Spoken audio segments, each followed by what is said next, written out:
I'm Anil Kumar sharing with you a test paper on vectors. We have 4 questions. We'll only work with sum of vectors in these 4 questions and understand the concept. Question number 1. Two vectors A and B with magnitude 4 and 2 have common starting point with an angle of 60 degrees between them.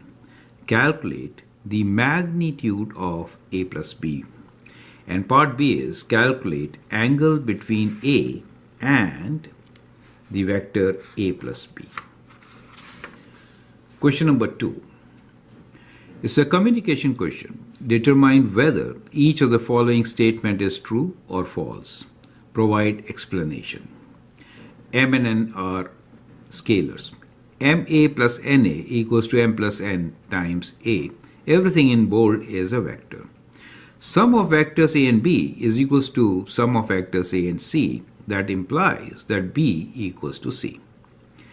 If magnitude of A equals to magnitude of B and magnitude of C equals to magnitude of D, then magnitude of A plus B is equal to C plus D. So you have to provide reasons for your statement whether it is true or false. Question number 3. PQRS is a quadrilateral with vector QR equals to 3 over 2 times vector A and vector RP equals to 4 over 3 times vector B. Express QP and SP in terms of A and B, right? So these are the vectors. You should make a sketch and then answer this question. Here is the 4th question, the last question. In the following rectangle, vectors are indicated by the direction arrows, right? Develop an equality statement for vector E to D. So E is the center point. In terms of vector BC, this is a vector. So B to C and A to B. So you have to find E to D in terms of B to C and A to B. You can actually pause the video, answer this question, treat it as a quiz that will really help you, and then look into my suggestions.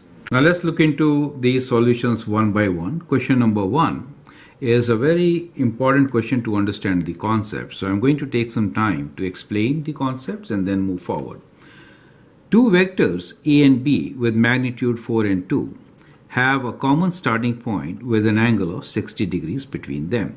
So let's sketch these vectors first. So let's say this is our vector, one of these vectors, and the other vector is, let's say it's 60 degrees. So I've made, as you can see, one vector almost half the size of the other. The idea is always to represent the length with the magnitude. So magnitude of A is 4. So so this is A, which is equal to, let's say magnitude of A is 4, right? So direction we know is this direction. As far as vector B is concerned, its magnitude is equal to 2 and the angle between them is 60 degrees. Correct? So that is your first statement. Now based on this diagram, we need to answer all other questions. Everything in bold will be treated as a vector. Calculate magnitude of A plus B. Now to find A plus B, we need to complete the parallelogram. So from here, we can place this vector B on the head of the vector A. So it is like tail of B comes on the head, right? So tail of B comes on the head, and that's how you kind of get it. You could have drawn the other way also, that is to say from here to there. Well, anyway, let me complete the parallelogram also. So it is important to note here, as you can clearly see, that A plus B is a vector joining these 2 points, the diagonal of our parallelogram, which is kind of same. You could follow the other path also. Now this concept is very important, and by this concept you could actually prove that the magnitude of A plus B is equal to magnitude of B plus A, right? So that is a proof for this. So we know this is also B, right? Now, angle 60. At times, students make a mistake by taking angle between A and B as 60. Now, if you look at it carefully, angle 60 is this angle. Perfect. So, what is the angle in the triangle? Let me label this. Let's say this is O, and let me call this point as A, this point as B, and O to C is our magnitude, which is A plus B for us. Now, if you look into the triangle OAC, in this triangle, OC actually is the magnitude of A plus B. Clear? And in this triangle, we know two sides and included angles. Which angle? This angle. And that angle is 120 degrees. Do you see that? It's 180 minus 60 degrees, right? So that is 120 degrees. That is the angle OAC. Since you know two sides and an angle, we should apply the cosine law. Clear? And we can find what OC is. So the magnitude of AB will be equal to, so cosine law, this square plus that square, that is, we'll write straight away, 4 square plus 2 square minus 2 times 4 times 2 times cos of the angle in between, which is 120 degrees. Correct? And we have to do square root of this. So that is the magnitude. Let's calculate this answer using the calculator. So we have square root of 4 square, I wrote 2 square, plus 4 square, now I'll write down, minus 2 times 4 times cos of 120 degrees, which is equal to 2 square root 7. Let's redo. Let's check. So what we get here is square root of 4 square plus 2 square minus 2 times 4 times 2 cos times cos of 120 degrees is equal to 2 square root 7, and in decimals we get 5.29. So it is 2 square root 7, which is equal to 5.29. Correct? Now let's look into part B. Calculate the angle between A and A plus B. That is to say, now we have to find this angle. Right? Let's call this angle as theta. Right? So that is the angle which we need to find. Now in this particular triangle OAC, we know the combination of angle theta and the side opposite, which is 2. And therefore we can use sine law. Correct? So we'll now use sine law to find the angle in between the vectors A and A plus B. Right? So we can say sine theta over the angle opposite to sine theta is going to be what? That is this angle, right? So, the side, I'm sorry. The sine theta, side opposite is 2. So sine theta over 2 is equal to, the other angle known is 120 degrees. So sine of 120 degrees over A plus B. Exact value was 2 square root 7. You could take 5.3 also, right? You could take 5.3, but 2 square root 7 is a better value to take. So that gives you that sine theta is basically equal to, you can cancel 2 and 2, right? So we get 2 over 2 square root 7 times sine of 120 degrees, correct? And you can use calculator to find this answer. So I'll do sine 120 divided by square root 7. So we get sine 120 degrees divided by square root of 7, which is equal to square root 21 over 14, right?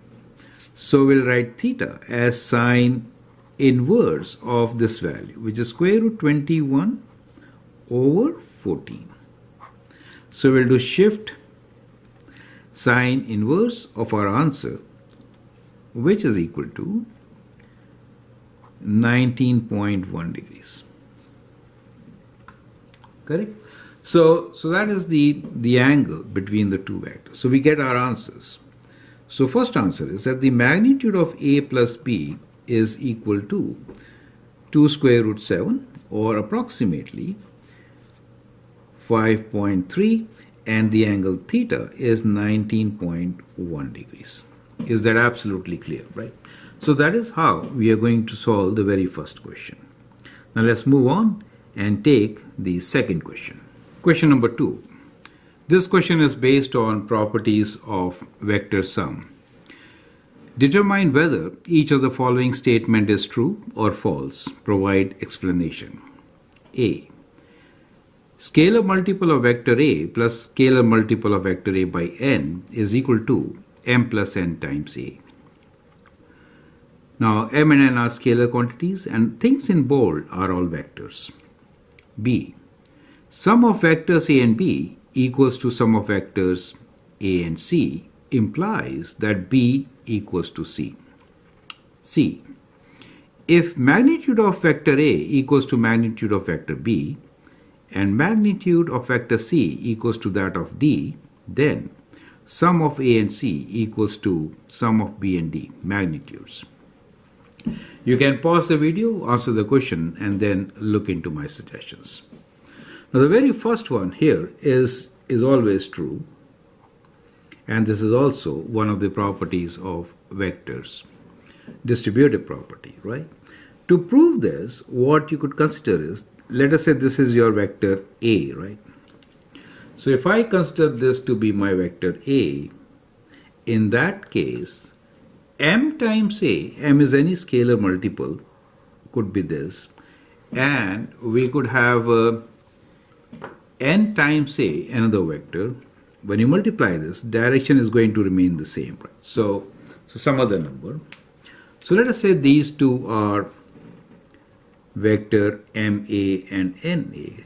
So when you combine them from here to there, right? So you could also treat this as m plus n times A, as you can see, right? So both are the same things, and that is how you could prove it. Right, so this is, let's say we have vector O to P, so both are vector O to P.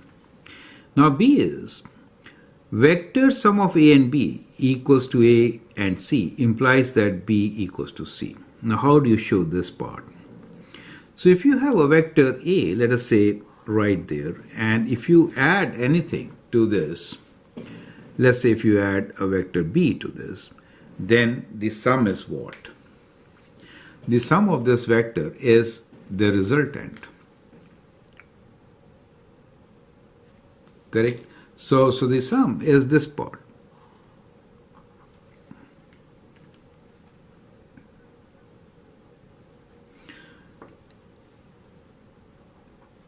In vectors, you'll always see that whenever you add any two vectors, and if you have to get the same sum, the other vector C, let us assume, is like this, right? So since they are parallel, they will be always equal, correct? So that is how you could show it. So adding a different vector to make it same means that those two vectors are same. You could also use another property, and that is, to your vectors A plus B, if I take away vector A from both the sides, in that case I get vector B equals to C. So algebraically you could show it like this. This statement is always true. Now let's get to part C. We are given the magnitudes, right? We are given only magnitudes.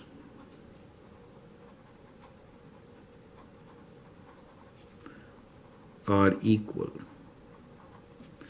right? So that means, let's say we have two vectors. This is vector A, right? And this is vector B. Now these two vectors A and B have same magnitude because I am having the same length, right? So I have these two vectors A and B. Now let's talk about C and D. So for C and D, let us say we add C to A, so we have a vector C which is kind of like this. Let's say this is vector C. Now the magnitude, as you can see, has to be equal, right? C and D. So this small. So if I have something that small here, then let us say it is in this direction, which is D. Do you see the vector D? Clearly, since their direction matters, the resultant, which is A to C, will be this, which is much longer than this resultant. Do you see that part? Therefore, we can always conclude that this statement is false. Perfect? Because the angle between them, vectors A and C, may be different from angle between vectors B and D, right? So the angle makes lot of difference. So vector is combination of both magnitude and direction. So in this case, it is a false statement. So I hope that is absolutely clear. Now here is question number 3. PQRS is a quadrilateral with QR equals to 3 by 2A, RS as 4 by 3A, and RP as 4 by 3B minus 3 by 2A. Express QP and SP in terms of A and B. You can pause the video, answer the question, and then look into my suggestions. So you see that minus 3 by 2A and 3 by 2A, that means two sides are parallel, correct? So let me just sketch a quadrilateral here. Let's say I should not be drawing the arrows, but let me just draw now a quadrilateral. We'll draw the arrows later. The quadrilateral given to us is PQRS, so we can write it in a cycle, PQRS. Q to R, so this side Q to R is given to us as 3 by 2A. R to S is given to us as 4 by 3A. And R to P, that is this side, R to P, is given to us as 4 by 3B. I think this is not A but B. Let me change this, right? So this is 4 by 3B. 4 by 3B minus 3 by 2A. And these are vectors A and B, right? So this is B. So that is what is given to you. And now you need to find what QP is and what SP is. So from Q to P you need to find, right? So you can go from Q to R, R to S, and then S to P and get QP. That's one way. The other way is that you need to find what SP also. So let's figure out what is QP and, well, let's look into this diagram. So if I have to find what is QP, okay, so QP will be this direction, correct? So QP is equal to QR plus RP, right? So it is equal to QR plus RP. So that is what QP is. So we are given QR and RP. By adding them, we can find what QP is, correct? So QP equals to 3 by 2A plus RP, which is 4 by 3B minus 3 by 2A, correct? So 3 by 2, this is 3 by 2A, 3 by 2A cancel. And so what we get here is 4 by 3B. So this is 4 by 3B. Correct? So that is Q to P. Now let's find what is SP. S to P, that means we are interested in this, S to P. S to P should be equal to S to R and R to P plus R to P. Now we are given RS, so S to R will be negative of this, correct? Or you could write this as negative of R to S plus R to P, right? Which is same as R to P minus R to S. So either way. So that is what SP is. So if you look into this, S to P means you go S to R, right? And then from R to P, you get to this point. That is how you get it, right? So S to R, since we are given RS, we have taken this as negative. And then R to P as such, we are given this value, correct? So let's write down these values. We have 4 over 3B minus 3 over 2A and minus R to S, which is 4 over 3B. So these two cancel. We are left with minus 3 over 2A, correct? So that is minus 3 over 2A. So that is how you could write the given vectors in terms of vectors A and B. So I hope that is absolutely clear. Let's move on and take the last question now. Question number 4. In the following rectangle, vectors are indicated by the direction of arrows. Develop an equality statement for vectors E to D in terms of B to C and A to B, right? So that is what we need to figure out. So we have to write in terms of these. Now we are given that this is a rectangle. This is very important information. So all these angles here are 90 degrees. Now in a rectangle, we also know diagonals bisect.